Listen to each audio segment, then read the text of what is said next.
자주 가끔 우리가 읽죠. 다니엘서는 특별한 책입니다. 특별한 책입니다. 어떻게 특별하느냐? 구약 성경의 주요 내용을 보면은 물론 이제 간간히 이방인들이 등장을 하지만 항상 주인공은 이스라엘이거든요. 유대인이 주인공인데 다니엘서는요.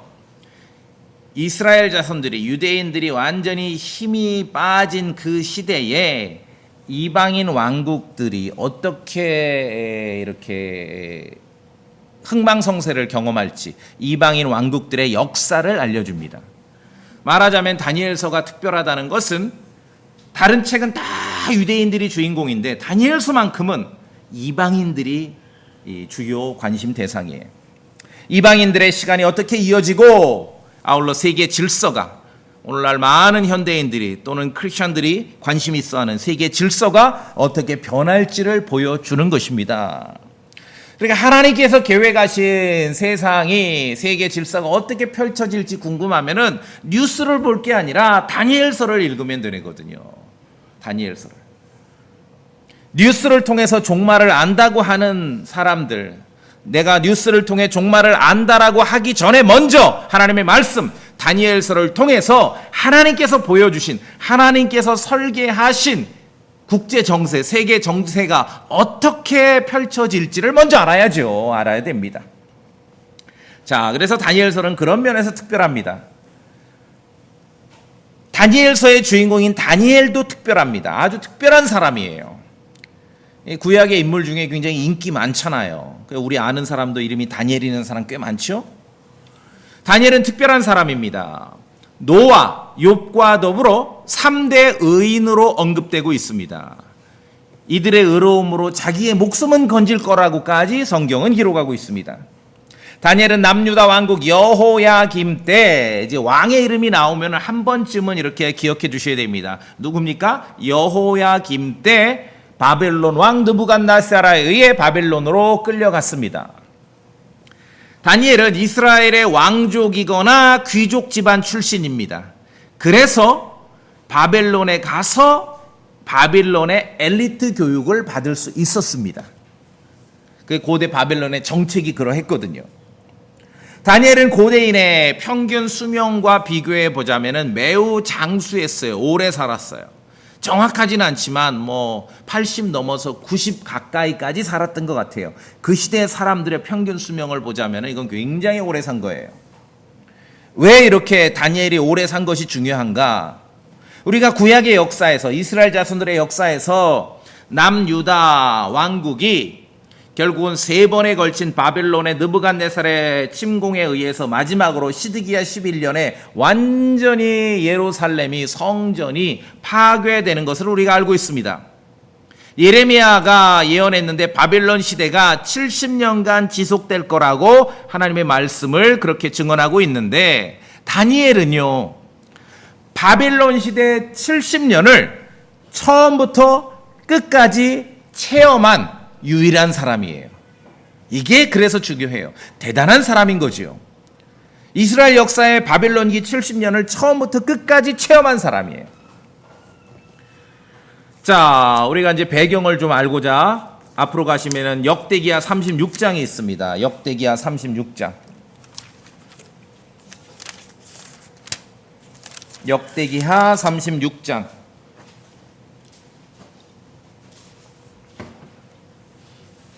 역대기야 36장에 19절부터가 남유다 마지막 왕 시드기야 11년 때 벌어진 사건입니다. 제가 볼까요?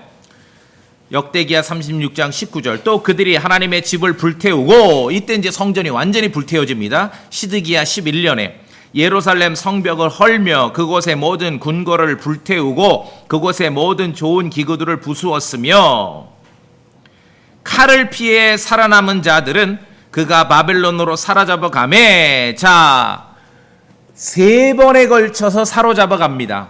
1차, 2차, 3차. 그러니까 바벨론 느부갓네살이 남유다 왕국을 파괴시키고 멸망시키는데 한 방에 한 게 아니라 3방에 걸쳐서. 그 3세판이에요. 뭐든지 이제 3번의 기회가 있죠. 다니엘은 이때 잡혀간 게 아닙니다. 여기는 마지막 완전히 망할 때 시드기야 11년인데 다니엘은 여호야김 때 잡혀갔죠. 첫 번째 때 잡혀갔습니다.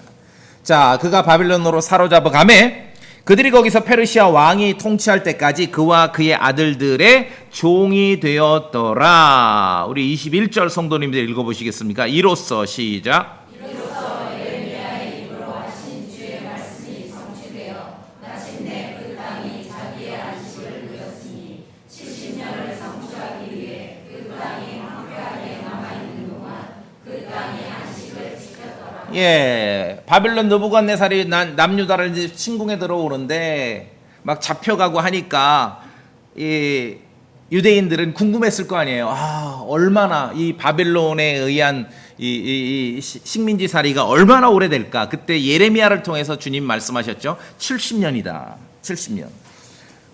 근데 70년이 훌쩍 넘어갑니다. 넘어가요. 22절, 이게 중요합니다.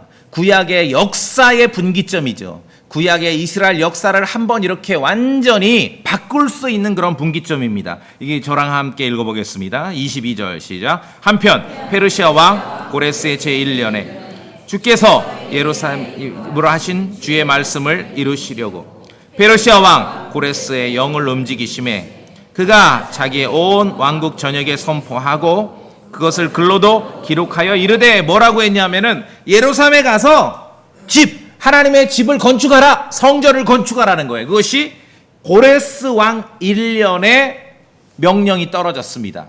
자, 그런데 고레스 왕은 왕국이 바뀌었습니다. 남유다가 망한 것은 바빌론이죠. 바빌론 때예요. 그런데 고레스가 이제 예루살렘으로 가서 하나님의 집 성전을 건축하라 했을 때는 페르시아 때입니다. 아무리 역사를 몰라도 고대 바빌론하고 페르시아는 구분하셔야 됩니다. 나라가 달라요. 왕조가 다릅니다. 예. 그래 70년의 처음과 끝을 목격한 사람, 제가 볼 때는 구약의 인물 중에 다니엘이 유일합니다. 장수했거든요. 장수. 나중에 다니엘서 1장을 보시면은요, 다니엘은 왕조가 바뀌고 잡혀가기는 바빌론 느부갓네살이 첫 번째로 예루살렘을 침공했을 때 남유다 여호야김 왕 때 잡혀갔는데 다니엘서 1장을 보시면은 왕조가 바뀌고 페르시아 고레스 1년까지도 계속 있더라라고 성경은 기록하고 있습니다. 즉 여기서 중요한 게 뭡니까? 방금 우리가 읽은 예레미야의 예언대로 70년의 그 포로 기간이 끝나거든요. 70년 만에 페르시아 왕 고레스 1년에 예루살렘 성전을 다시 지으라는 명령을 내리는데 그 순간 고레스가 그렇게 명령을 내리는 순간 다니엘이 그 현장에 있었다는 거예요. 페르시아 왕궁 고레스 곁에 다니엘이 있었습니다. 공무원으로 근무하고 있었어요. 여기 다니엘서 1장 21절 보세요. 요런 구절들이 굉장히 구약의 역사를 이렇게 아주 거시적으로 이해하는 데 굉장히 중요합니다. 다니엘서 1장 21절에 보시면은 다니엘은 고레스 왕 제1년까지 계속해서 있었더라. 그렇죠? 예. 현직에 있었습니다. 놀라운 사건이죠. 처음에 바빌론 느부갓네살이 남유다 왕국을 침공했을 때 여호야김 왕 때 다니엘은 잡혀갔습니다. 그래서 이제 바빌론에서 식민지살이 하면서 어쨌든 귀족 왕족 출신이었기 때문에 바벨론의 엘리트 교육을 받고 바벨론의 공무원이 됐는데 그의 실력과 지혜가 워낙 출중했기 때문에 언제까지? 왕조가 바뀝니다. 페르시아 고레스 왕 제1년까지도 다니엘은 계속 있었습니다. 그런데 페르시아 고레스 제1년에 어떤 사건이 벌어졌습니까? 70년 만에 고레스 왕이 명령을 내려요. 야, 유대인 나와. 하나님의 말씀이 이러하거든. 너희들 가서 예루살렘에 가서 성전을 지어라. 이 명령이 떨어질 때 다니엘은 그 현장에 있었다는 거예요. 역사는 이렇게 흘러왔습니다. 그래서 말씀드렸죠. 다니엘은 굉장히 장수했다. 장수한 게 어떤 의미가 있는가? 바벨론 느부갓네살 왕 시대부터 페르시아 왕 고레스 시대까지를 아주 전체를 다 살았다는 거예요. 왕들은 다 죽고 왕조가 바뀌어도 다니엘은 살아남은 것입니다. 그것도 바빌론과 페르시아의 고위직 공무원으로. 모르겠어요. 당시에 유대 민족주의자 입장에서 보면 다니엘은 좀 못마땅할 수 있겠죠? 그러나 다니엘은 바빌론과 페르시아의 고위직 공무원으로 살아남아서 하나님께서 계획하신 역사를 기록했고 남겼고 예언했다는 것입니다. 다니엘은 고대 제국의 흥망성쇠를 목격했습니다. 그리고 비전, 하나님께서 보여주신 환상을 통해서 이후에 이방인들의 제국이 어떻게 될지에 대해서도 예언하고 있습니다. 아울러 이방인 왕국의 지배하에 놓인 유대인의 역사가 예레미야가 예언한 대로 70년으로만 끝나는 게 아니라 70년, 70year가 중요한 게 아니라 70 weeks, 71회 동안 지속될 거라는 것도 알려주는 것이죠. 다니엘서는 정말 하나님께서 계획하신 엄청난 스케일의 역사를 보여주셔요. 세계의 역사가 어떻게 전개될 것인지. 다니엘서야말로 굉장히 아주 정치적인 그러한 내용의 책인 것이죠. 어떤 왕국이 패권을 가질 것인가? 어떤 왕이 주권을 가질 것인가? 자, 성도님들이 이제 이런 구약의 역사나 다니엘서를 읽으시면서 꼭 기억하실 내용이 하나 있는데, 구약, 특히 다니엘서에 묘사된 이방인 왕국들의 역사는 예루살렘을 중심으로 동서남북으로 이어집니다. 이럴 때 그러면 모든 동서고금 성경 부록의 뒤에 보면 뭐 있어요? 지도 있죠, 지도. 이거 언제 보냐 하면은요, 심심할 때 보세요. 그냥 심심할 때 지도를 보셔야 돼요. 어떤 지리적 감각이 있으셔야 돼. 이게 지금 뭐 동쪽인지 남쪽인지 북쪽인지 그 정도 감각을 익히셔야 됩니다. 다니엘서에 기록된 이방인 왕국들의 역사는 예루살렘을 중심으로 동서남북 지역으로 이어져요. 무슨 말이냐? 전 지구적인 역사가 아니라는 거예요. 거기에 북아메리카가 왜 나오고 러시아가 왜 나오고 중국이 왜 나옵니까? 성경에 있는 그대로 읽어야지요. 바빌론이고요. 페르시아입니다. 바빌론, 페르시아는 지금 지명으로 하면 이란, 이라크 지역이죠. 그리스고요. 그렇죠? 터키, 튀르키예 북쪽으로, 남쪽으로 요르단이나 아라비아 반도고요. 또 이집트입니다. 이게 전부예요. 이게 전부예요. 그러니까 예루살렘을 중심으로 하나님께서 계획하신 세계 역사의 그 지역을 좀 보셔야 돼요. 지역을 보셔야 돼요.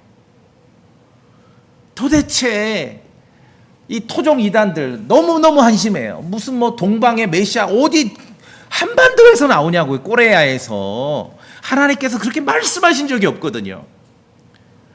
다니엘서는 제가 이방인들 왕국의 역사라고 말씀드렸죠. 하나님께서 계획하신 이방인 왕국의 역사는 예루살렘을 중심으로 동서남북으로 펼쳐집니다. 그래서 그쪽 지역을 한번 보시고요. 적어도 북아프리카, 이집트, 뭐 리비아, 예루살렘 중심으로 요르단, 아라비아 반도, 지금 사우디아라비아, 시리아, 이란, 이라크, 그리고 튀르키예, 터키, 그리스, 로마, 이 정도예요.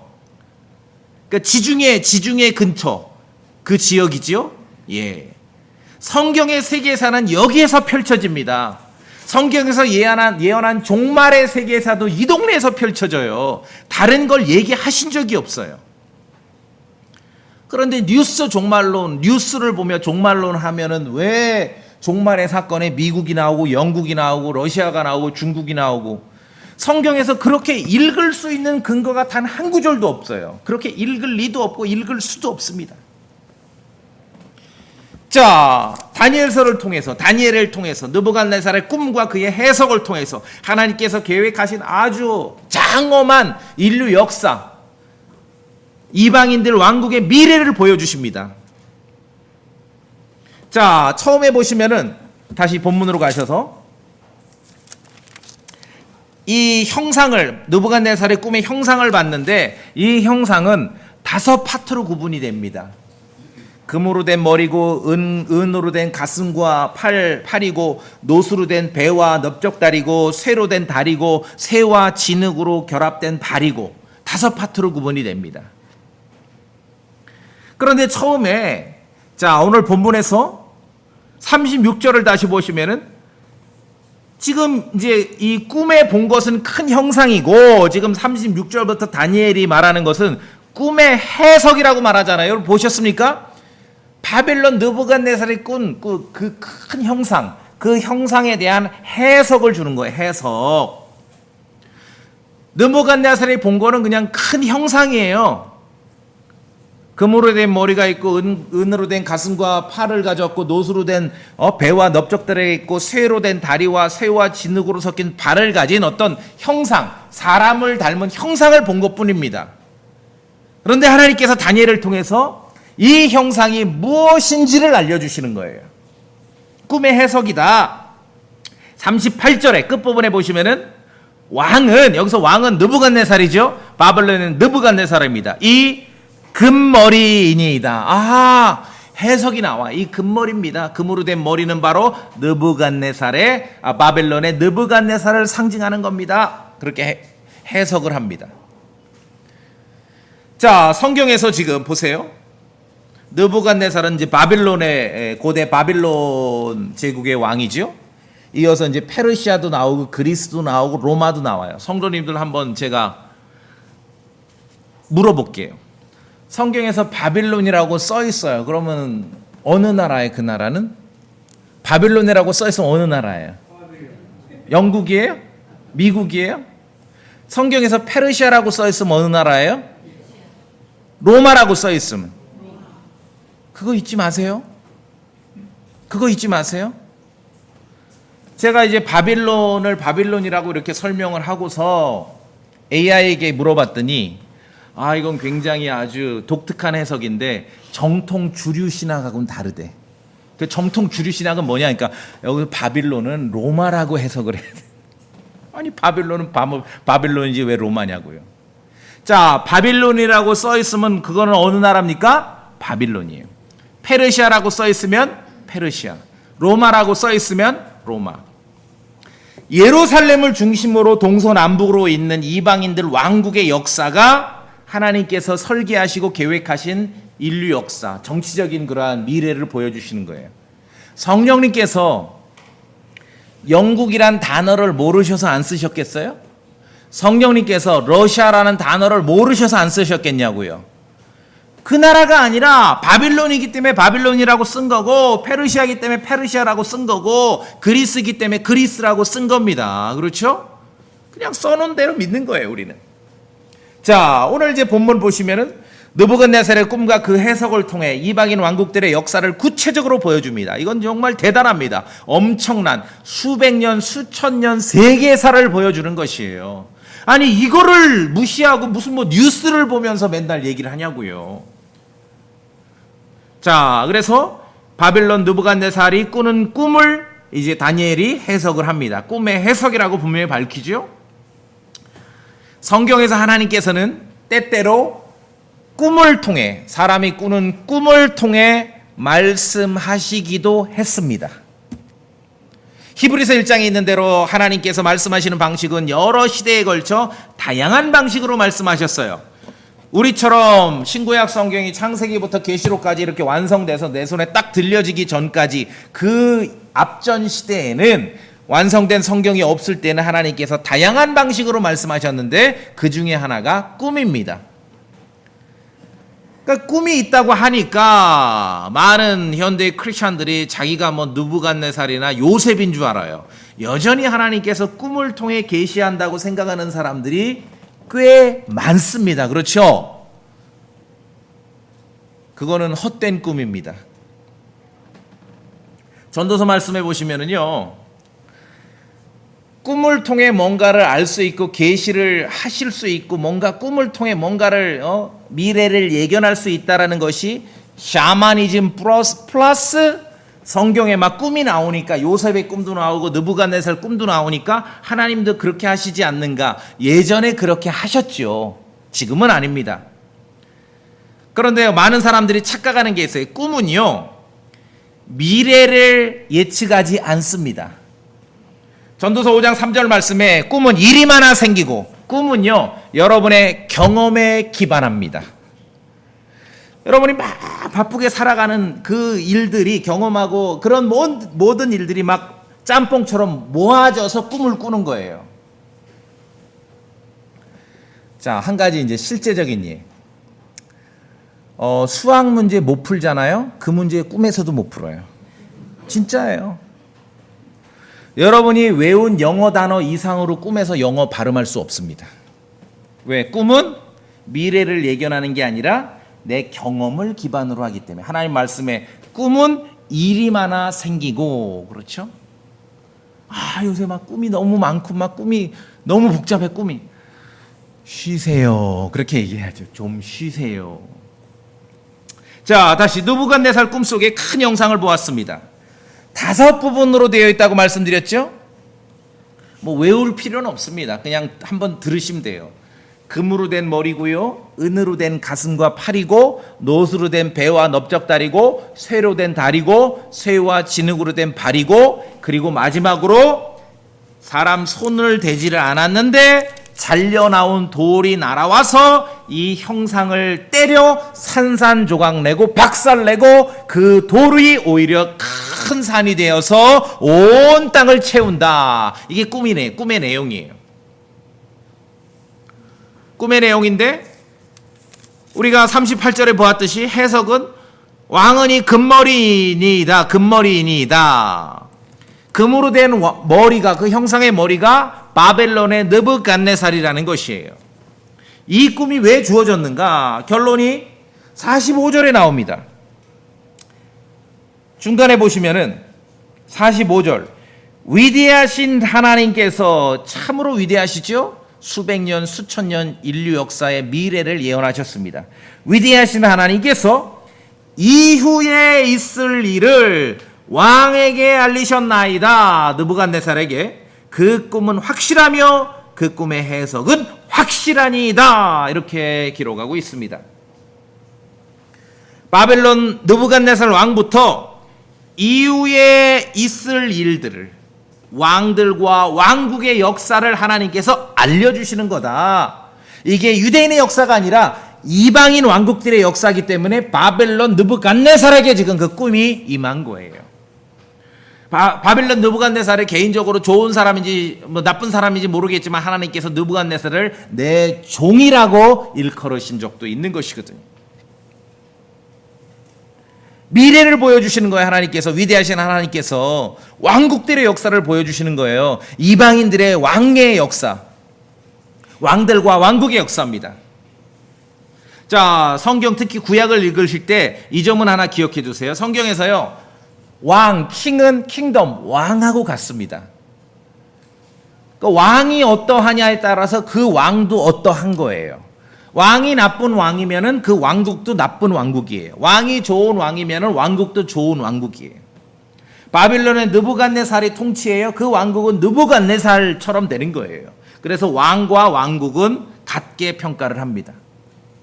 금머리부터 시작해서 전체 묘사된 것은 6개의 왕국입니다. 왜? 금머리와 은으로 된 2번째 왕국, 노수로 된 3번째 왕국, 쇠로 된 4번째 왕국, 그리고 이어서 쇠와 진흙의 왕국, 그 다음에 잘려나온 돌, 이 형상을 박살내버리는 돌로 된 그 왕국을 말하는 것이죠. 여기서 금머리는 바빌론의 느부갓네살입니다. 이것은 다른 이견이 있을 수 없어요. 왕은 이 금머리입니다. 그래서 하나님께서 계획하시고 설계한 역사는 고대 바빌론부터 시작합니다. 성도님들, 시간이 좀 많이 남으시거든, 아까 말씀드렸죠? 자, 첫째는 지도를 봐라. 지도를 모르면은요, 막막해요, 이게. 예루살렘, 바빌론이 쳐들어와서 예루살렘 유대인들을 잡아갔다는데 이게 북쪽으로 잡아갔는지 남쪽으로 잡아갔는지 서쪽으로 잡아갔는지 그건 좀 알아야 될 거 아닙니까? 지도를 보시고, 두 번째, 시간이 남으시거든 고대 역사, 바빌론부터 고대 바벨론부터의 이 지중해 지역의 역사를 한번 보세요. 여러분 성경을 알아가고 하나님께서 계획하신 이런 인류의 미래 역사를 아는 데 큰 도움이 됩니다. 그래서 이스라엘 말씀드렸듯이 이스라엘 자손 유대인 예루살렘을 중심으로 해서 그 주변에 있는 왕국들의 패권 헤게모니가 어떻게 뒤바뀌느냐 바벨론부터 시작해서 그 스토리를 보여주시는 거예요. 그러니까 여기에 뭐 미국이 왜 나오고 영국이 왜 나오고 독일이 왜 나오고 러시아가 왜 나오고 중국이 도대체 왜 나오는지를 모르겠어요. 아까 제가 그 AI에게 물었던 정통 주류 신학의 그래 요한계시록 17장 18장에 나오는 바벨론을 뭐라고 해석하냐면 다 로마라고 해석해요. 그러니까 로마 제국이 사라졌기 때문에 로마라고 해야 되는데 로마 제국은 없으니까 뭐라고 해요? 영적으로 그래서 로마 카톨릭 하는 거예요. 천만의 말씀. 종교적인 관점만 말하는 게 아니에요. 성경은 지금 정치적인 실제 왕국과 왕들의 역사, 세상 패권, 헤게모니를 누가 쥐느냐를 지금 보여주고 있는 것입니다. 바빌론부터 시작합니다. 2절에 보세요. 그 다음에 39절 보세요. 왕 이후에 왕의 왕국보다 못한 다른 왕국이 일어날 것이요. 은의 왕국이죠. 은으로 된 왕국. 바빌론 이후에 메데 페르시아가 패권을 차지합니다. 이것은 다니엘서 5장에 그대로 기록되어 있습니다. 바벨론의 마지막 왕 벨사살이 죽고 나서 메데 사람 다리오가 왕국을 취합니다. 고대 역사랑 일치합니다. 성경 기록이 지금 고대 역사랑 일치해요. 바빌론 다음에 메데 페르시아. 페르시아는 광대한 제국이었습니다. 지금의 인도부터 아프리카 에티오피아까지 엄청난 그 광대한 지역을 통치했는데 전체 제국을 129개의 지방으로 나눠서 각 지방마다 한 명씩 프린스 통치자를 임명한 거예요. 말하자면 이제 도지사들을 한 명씩 임명했죠. 120명이 넘는 프린스 도지사들이 있고 그 위에 왕국이 페르시아가 굉장히 체계적으로 통치됐습니다. 그 120명이 넘는 도지사들 프린스 위에 3명의 총독, 영어 단어로 프레지던트가 있어요. 우린 프레지던트 그러면 뭐 대통령만 아는데 아니죠. 뭐 회사 사장님도 프레지던트고 회장님도 프레지던트고 총독도 프레지던트고 그렇죠? 3명의 프레지던트를 두었는데 뭐 대통령이라 해도 괜찮을 것 같아요. 왜냐하면은 고대 페르시아의 그 장엄한 광대한 그 제국의 스케일을 보자면은 120명의 프린스 위에 3명의 프레지던트가 있는데 다니엘서 6장에 보시면은 3명의 프레지던트 중에서 첫째가 하는 프레지던트가 다니엘이었습니다. 그 위에 이제 킹, 왕이 있는 거죠. 굉장히 체계적이죠. 그러니까 다니엘은요 바빌론으로 가서 엘리트 교육을 받았고 바벨론과 페르시아 왕조에서 굉장히 고위직, 왕 다음에 고위직으로 근무를 했었습니다. 그러니 인간적으로 보자면 페르시아 고레스 왕이 유대인들에게 예루살렘 가서 성전 지라고 명령 내릴 때 다니엘이 영향을 미쳤겠지요. 그렇죠? 굉장히 고위직입니다. 자, 계속제 39절 보시면은 그 다음에 세 번째는 노수로 된 다른 셋째 왕국. 여기까지 다니엘서에 다 기록되어 있습니다. 메데 페르시아 다음으로 나타나는 왕국은 그리스입니다. 이건 세계사 역사랑 정확하게 일치합니다. 그래서 바벨론이나 페르시아나 그리스 관련된 그러한 좀 책을 찾아 읽으셔도 좋고 바벨론이나 페르시아나 그리스 관련된 영화 나오면 꼭 보세요. 성경을 이해하는 데 도움이 됩니다. 이 세상 패권이 제가 말씀드리는 세상이라는 것은 전 지구적인 개념의 세상이 아니라 예루살렘 중심으로 동서남북에 있는 그런 이방인 그런 왕국들이라고 말씀드렸죠. 세상 패권이 페르시아에서 그 다음으로 그리스로 넘어가는데 역사적 이 사실과 비교해 보자면은 다니엘은 200년이나 앞서 예언한 거예요. 페르시아란 나라가 아직 생기기도 전에 그리스가 나타날 것을 예언을 한 거예요. 지금 다니엘서 2장은 바벨론의 느부갓네살이죠. 아직 바벨론의 권력이 가장 최정점에 이르렀을 때 그 다음 왕국이 페르시아고 그 다음 왕국이 그리스인 것을 예언한 거예요. 수백 년의 스케일로 지금 세상의 패권이 어떻게 전개될지를 예언하고 있습니다. 이 내용은 다니엘서 8장에 아주 똑 떨어지게 나옵니다. 다니엘서 8장으로 가봅시다. 다니엘서 8장.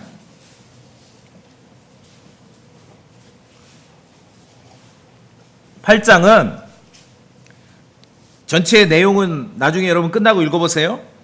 숫양과 숫염소가 서로 싸우는 장면입니다. 숫양과 숫염소. 숫양은 동쪽에서 서쪽으로 나아가고 숫염소는 서쪽에서 동쪽으로 나가요. 이 둘이 싸우는데 누가 이기냐 하면은 누가 이기겠어요? 나중에 나온 놈이 이겨요. 숫염소가 이겨요. 이게 다니엘에게 비전으로 보여주신 거예요. 벨사살 왕 때. 아직 자 8장 1절에 보시면 이 환상이 언제 왔어요? 벨사살 왕 때. 벨사살은 바벨론의 마지막 왕이거든요. 아직 바빌론이 망하지도 않았는데 세계 역사가 수백 년 후에 어떻게 전개될지를 보여주는데 해석까지 보여줍니다. 자, 이 8장 이게 중요합니다. 숫양과 숫염소에 대한 해석 8장 20절 21절 여기 성도님들 읽어주시겠습니까? 8장 20절 21절 20절 네가 시작.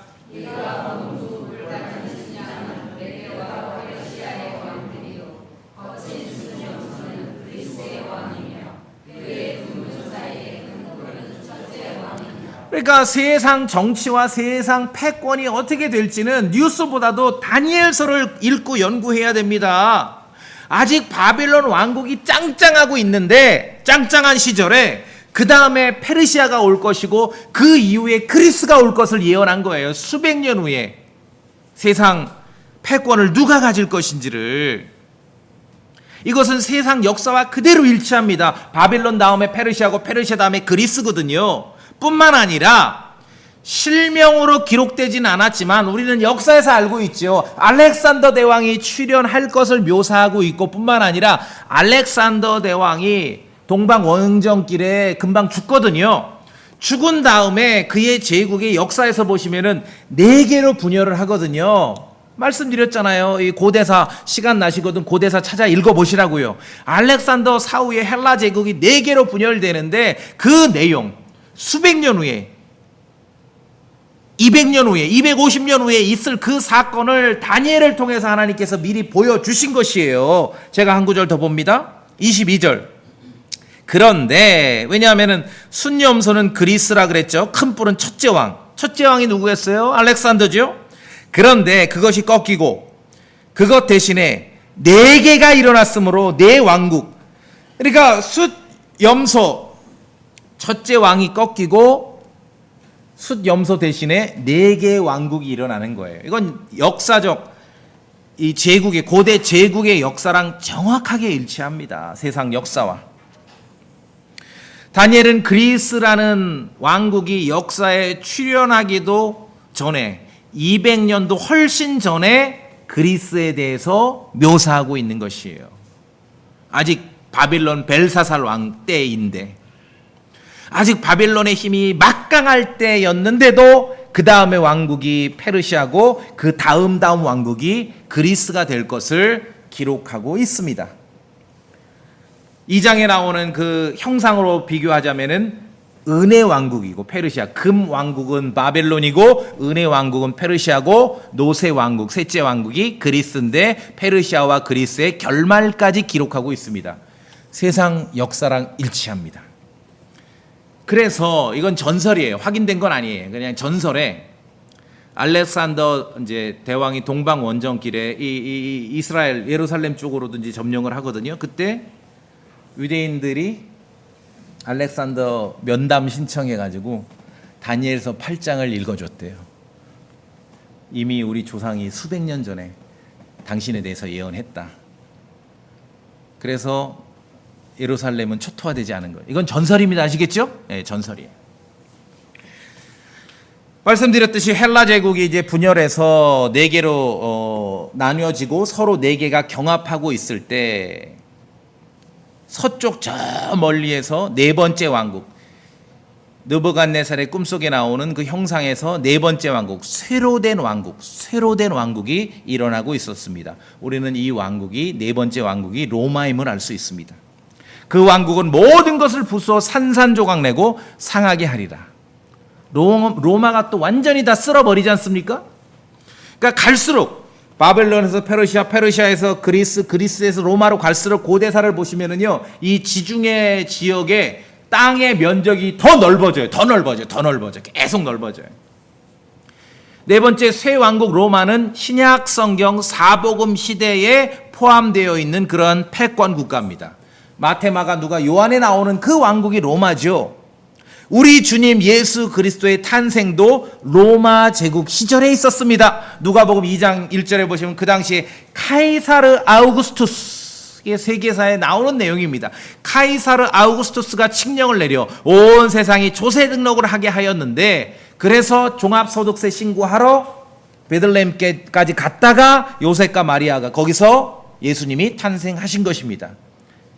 이 위대한 수백 년 전 예언된 세계의 역사가 예수 그리스도의 탄생을 준비하고 있었다는 것이죠.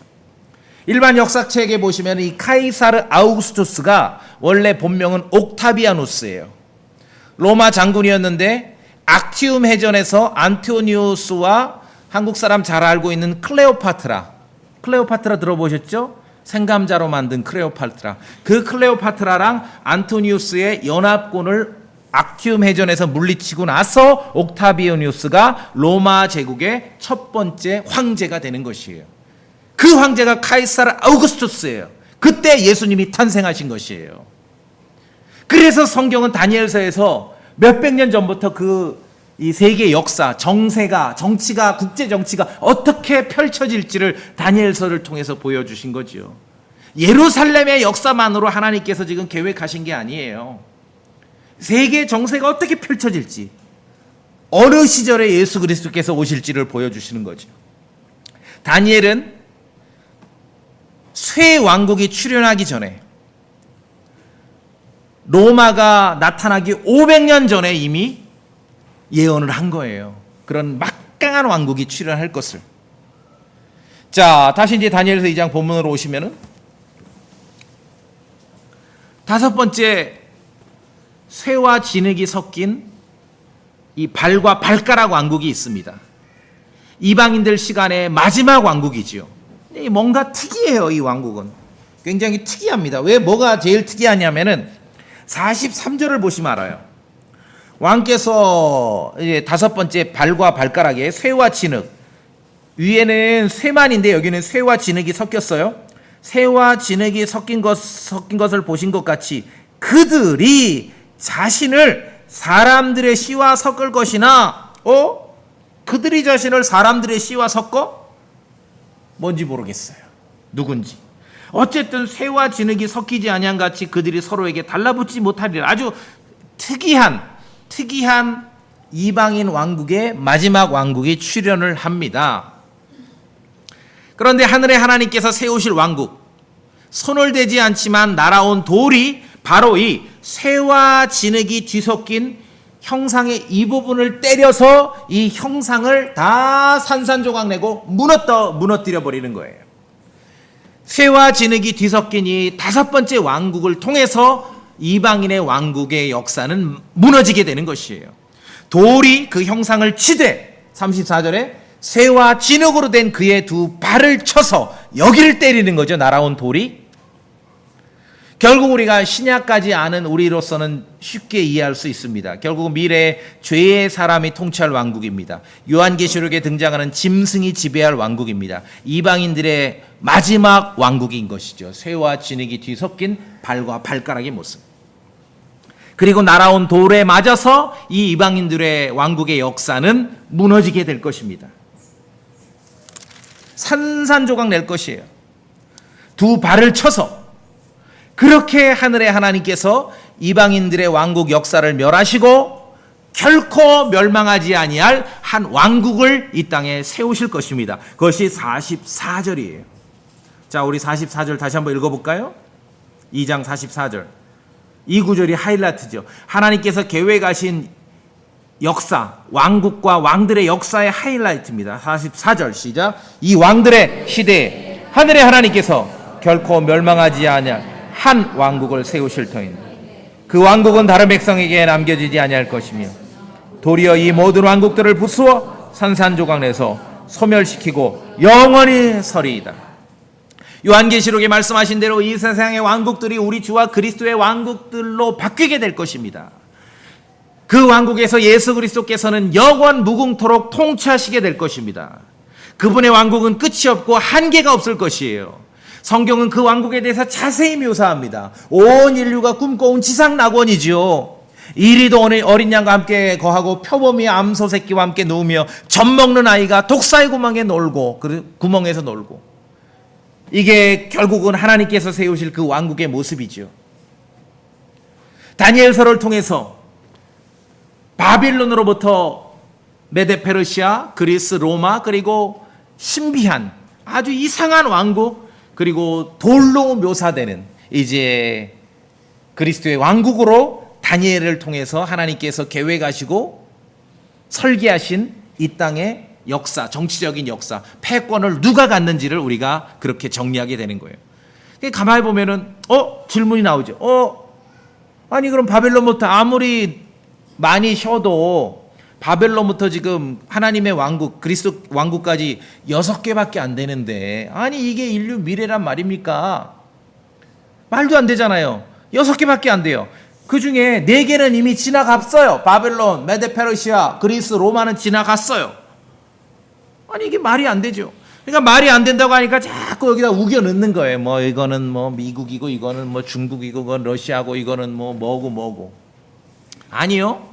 그냥 있는 그대로 일단 받는 거예요. 다니엘서에 묘사된 역사가 그러하다는 겁니다. 여러분 보태지도 마시고 덜어내지도 마시고 성경 있는 그대로 먼저 받아들이셔야 돼요. 그런 태도가 필요합니다. 성경에 기록된, 그런데 중요한 것은요, 성경에는요 모든 것이 다 기록된 건 아니에요. 필요한 내용만 기록했어요. 하나님께서 계획하신 왕국의 역사만 기록한 것이에요. 여기서 이 특별하고 위대한 다니엘도 알지 못했던 역사의 신비가 하나 담겨 있는 것입니다. 4번째 왕국과 5번째 이상한 왕국 사이에는 대언자 다니엘도 수천 년의 인류 역사를 예언했던 대언자 다니엘도 알지 못했던 신비로운 역사가 펼쳐지는 것입니다. 이 신비로운 역사 때문에 그 시대에는 이방인들도 유대인들도 잠깐 역사의 관심 바깥으로 밀려나는 것이에요. 그것은 그리스도의 은혜로운 복음을 믿는 성도들로 이루어지는 교회를 말하는 것이죠. 에베소 3장 봅시다. 에베소 3장. 에베소서 3장.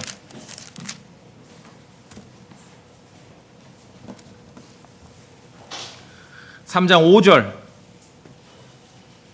성도님들 여기 거의 다 왔습니다. 여기 한번 읽어보시겠습니까? 에베소 3장 5절입니다. 소리내 읽어주세요. 그분께서 시작.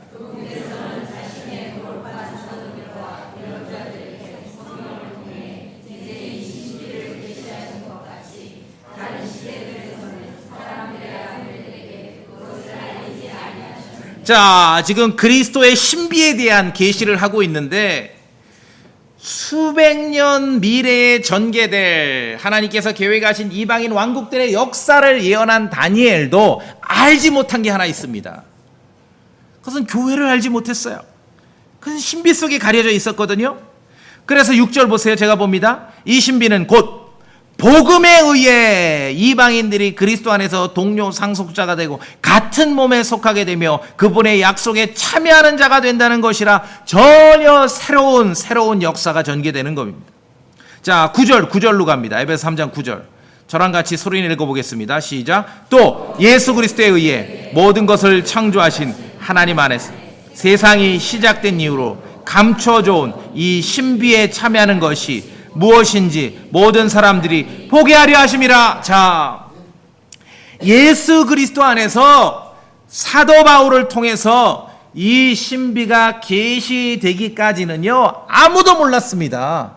이 위대한 장엄한 인류 역사에 대한 예언을 했던 다니엘도 몰랐어요. 그는 교회를 알지 못했어요. 이 신비를 알지 못했어요. 왜? 9절에 읽었잖아요. 창조 이후로 비밀이에요, 비밀. 이 비밀이 언제 드러납니까? 예수 그리스도 안에서 사도 바울을 통해 계시된 거예요. 우리가 믿는 이 은혜의 복음은요 신비예요, 신비. 알지 못했어요.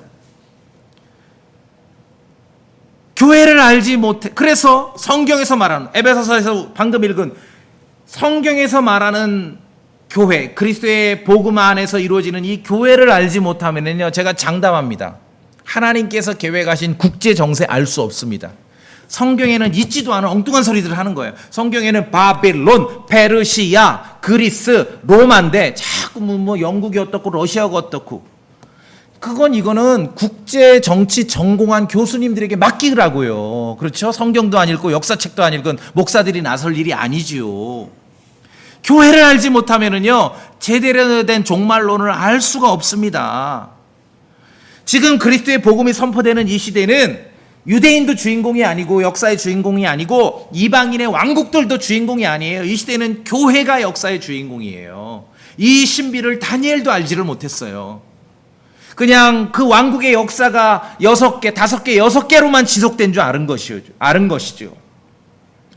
이 시대는 유대인도 이방인도 역사의 주인공이 아닙니다. 예수 그리스도의 복음을 믿고 구원받은 성도들로 이루어지는 교회가 이 시대의 역사의 주인공이에요.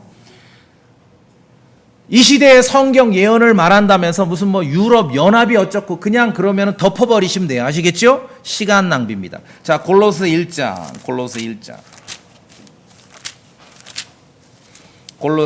골로새서 1장 26절 저랑 같이 읽어볼까요? 26절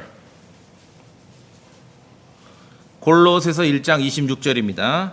시작. 이것은 여러 시대와 여러 세대로부터 감추어졌으나 이제는 그분의 성도들에게 드러난 바로 그 신비에 관한 것이라. 신비예요. 우리가 믿는 교회, 우리가 믿는 복음은 다 신비였어요. 다니엘 알지 못했습니다. 수백 년 인류 역사, 왕국의 역사는 기록했을지언정, 유대인에게 닥칠 71회에 대해서는 기록했을지언정, 우리가 그리스도 안에서 믿는 이 복음을 통한 교회에 대해서는 알지를 못했습니다. 신비입니다. 그러니까 느부갓네살이 꾼 꿈의 그 형상에서 중간에 이 교회는 거기에 들어갈 수가 없죠. 신비였기 때문에. 그리스도 안에서 사도 바울을 통해서 계시되기 전에는 아무도 알지 못했기 때문에. 그러니까 우리가 믿는 복음과 우리가 알고 있는 함께하는 이 교회, 이 진리가 얼마나 대단한 진리인지 아시겠습니까? 다니엘을 통해서 수백 년 이방인들의 왕국의 역사, 패권의 역사를 기록한 그 모든 예언을 능가하는 그런 진리가 우리가 믿는 그리스도 안에서의 복음이고 우리가 이루고 있는 교회라는 것입니다. 하나님께서는 예수 그리스도를 통해서 이제 이 땅에 결코 무너지지 않을 왕국을 세우십니다. 그분을 왕으로 세우시고 영존하는 왕국을 세우실 것이에요. 최종적인 하나님의 계획이에요. 그러니까 성경을 말씀드린 대로 굉장히 정치적인 책이에요. 이 세상의 패권을 누가 갖느냐를 성경이 계획하고 알려주는 것입니다. 하나님께서 계획하고 이루어가시는 역사의 스케일을 보세요. 그냥 뭐 다음 달에 너 누구 찍을래? 이게 아니에요. 몇백 년의 왕국의 패권이 바뀌는 것을 지금 우리에게 알려주시는 거예요. 그렇죠? 그리스냐 로마냐 싸울래면 이런 거 가지고 싸워야지요. 다음 달에 도장 일본에 찍을래 이번에 찍을래 이런 거 가지고 싸우는 게 아니에요. 성경이 계시하는 역사의 광대함을 먼저 아셔야 됩니다. 그래야 우리의 그냥 한정적이고 정말 얕은 지식을 가지고 헤매지 않는 거지요. 성경에 있는 그대로의 광대한 하나님의 계획, 하나님께서 계획하신 역사의 스케일을 먼저 여러분이 좀 감상하실 수 있어야 돼요. 궁금하면은 그래서 말씀드렸잖아요. 역사책도 이 관련된 역사책도 읽어보시고 관련된 영화도 보시고. 성경은 매우 정치적인 책입니다. 예루살렘을 중심으로 동서남북에 있는 이방인 왕국들의 역사를 묘사하면서 이 땅의 패권을 누가 갖게 될지를 연대기로 묘사하고 보여주시는 것입니다. 어떤 왕국이 역사에 존재할지를 미리 말씀하셨습니다. 200년 전, 500년 전에 다니엘은 환상 가운데 보고서 예하는 내용이 많은 내용이 이미 과거에 우리는 역사책에서 확인했습니다. 바벨론, 페르시아, 그리스, 로마 역사책에서 확인했죠. 그러면 나머지에 대해서도 분명히 역사적으로 그대로 성취될 것을 확신할 수 있는 것이죠. 예. 시시각각 급변하는 세계 정세, 주변 정세 속에서 성경에도 있지 않은 뭐 미국이 어떻고 영국이 어떻고 러시아 어떻고 중국이 어떻고 뭐 유럽 연합이 어떻고 시간 낭비하지 마세요. 그냥 그거는 국제 정세, 국제 정치를 전공한 교수님들에게 맡기라니까요. 하나님의 말씀에 성경의 예언이 어디에 있는지를 정확하게 아셔야 됩니다. 다시요, 마지막 복습. 성경에서 바빌론이라고 써 있으면 어디예요? 바빌론. 페르시아라고 써 있음, 그리스라고 써 있음, 로마라고 써 있음. 제가 조심스럽게 종말론 예언 하나 할까요? 저는 성경을 믿습니다. 다니엘서도 믿고 계시록도 믿습니다. 세상의 패권은 중동으로 넘어갈 것입니다. 하나님께서 하시는 일들을 먼저 알고, 성경으로 충분합니다. 성경에 하나님이 계획하신 세상 역사는요, 뉴스가 아니라 성경으로 충분합니다. 여러분 동의하십니까? 위대하신 하나님, 그분은 예수 그리스도의 복음 안에서 우리를 구원하신 위대하신 하나님은 성경의 하나님이시고 곧 역사의 하나님이십니다. 여러분 그렇게 믿으십니까? 그 위대하신 하나님께서 우리에게 주신 장엄한 광대한 역사의 스케일을 좀 먼저 익히고 알고 마음에 간직해야 될 것입니다. 그래야 하나님께서 원하시는 하나님의 사람의 시각으로 살아갈 수 있습니다. 여러분 그렇게 하시겠습니까? 예, 다 같이 기도하시겠습니다.